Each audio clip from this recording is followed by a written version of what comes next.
Hello friends, welcome to my channel heaven of spices ಮಸಾಲೆಗಳ ಸ್ವರ್ಗ. ನೀವು ಬ್ರೆಡ್ನ ಓವನಲ್ಲಿ ಮಾಡಿರ್ತೀರಾ, ಇಲ್ಲ ಅಂದ್ರೆ ಮೈಕ್ರೋವೇವ್ ಅಲ್ಲಿ ಕನ್ವೆನ್ಷನ್ ಮೋಡಲ್ಲಿ ಮಾಡಿರ್ತೀರಾ, ಅಥವಾ ಪಾತ್ರೆಯಲ್ಲಿ ಇಟ್ಟು ಬೇಕ್ ಮಾಡಿರ್ತೀರಾ. ಇವತ್ತು ನಾನು ನಿಮ್ಗೆ ಸ್ಟೀಮ್ ಮಾಡಿ ಬ್ರೆಡ್ ಮಾಡಿ ತೋರಿಸ್ತಾ ಇದ್ದೀನಿ. ತುಂಬಾ ಈಸಿಯಾಗಿ ಮನೆಯಲ್ಲಿ ನೀವು ಮಾಡ್ಕೊಳ್ಬಹುದು.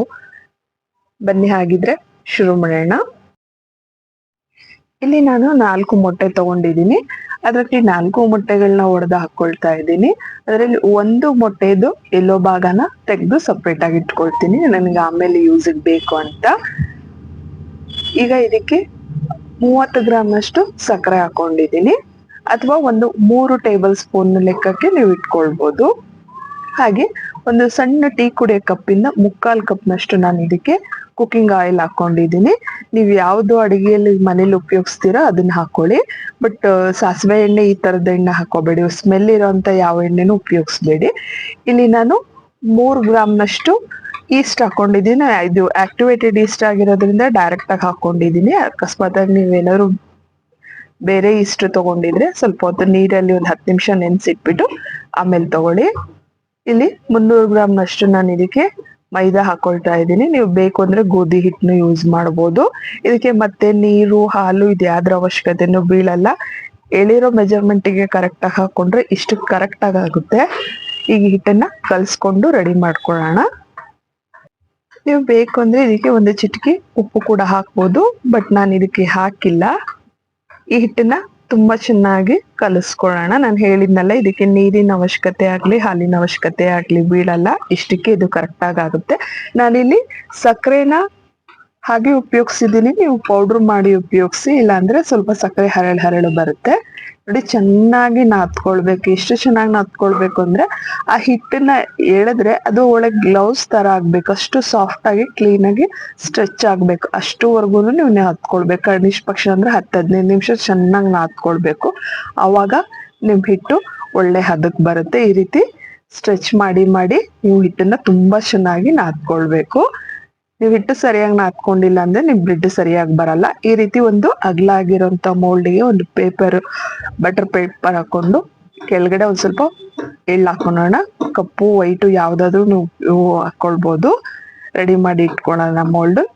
ನೋಡಿ, ನಮ್ ಹಿಟ್ಟು ತುಂಬಾ ಚೆನ್ನಾಗಿ ನಾದ್ಕೊಂಡು ರೆಡಿ ಆಗಿದೆ. ಈಗ ಬ್ರೆಡ್ ಮಾಡೋದಿಕ್ಕೆ ಹಿಟ್ಟನ್ನ ರೆಡಿ ಮಾಡ್ಕೊಳ್ಳೋಣ. ಈ ರೀತಿಯಾಗಿ ಉದ್ದಕ್ಕೆ ಇದನ್ನ ಮಾಡ್ಕೊಳ್ಳೋಣ. ಹಾಗೆ ಚಾಕು ಸಹಾಯದಿಂದ ಒಂದು ಬ್ರೆಡ್ಗೆ ಎಷ್ಟು ಹಿಟ್ಟು ಬೇಕೋ ಅಷ್ಟು ಕಟ್ ಮಾಡ್ಕೊಳ್ಳೋಣ. ಆದಷ್ಟು ಚಾಕುಯಿಂದಾನೇ ಕಟ್ ಮಾಡ್ಕೊಳ್ಳಿ, ಕೈಯಿಂದ ಕಟ್ ಮಾಡ್ಕೋಬೇಡಿ. ಯಾಕಂದ್ರೆ ಒಳಗಡೆ ಏರ್ ಇರುತ್ತೆ, ನೀವು ಕೈಯಿಂದ ಎಳೆದಾಗ ಏರೆಲ್ಲ ಹೊರಟೋಗುತ್ತೆ. ಅದರಿಂದ ಚಾಕುಯಿಂದಾನೇ ಕಟ್ ಮಾಡ್ಕೊಳ್ಳಿ ಆದಷ್ಟು. ಈ ರೀತಿಯಾಗಿ ಚಿಕ್ಕ ಚಿಕ್ಕ ಪೀಸ್ಗಳನ್ನ ಕಟ್ ಮಾಡ್ಕೊಂಡು ರೆಡಿ ಮಾಡ್ಕೊಳ್ಳೋಣ. ನೋಡಿ, ಈಗ ಯಾವ ರೀತಿ ಮಾಡೋದು ಅಂತ ನೋಡೋಣ. ಈ ರೀತಿಯಾಗಿ ಉದ್ದುದ್ದ ಉತ್ಕೊಳ್ಳಿ, ಓವಲ್ ಶೇಪ್ ಅಲ್ಲಿ ಉತ್ಕೊಳ್ಳಿ, ರೌಂಡ್ ಅಲ್ಲೆಲ್ಲ.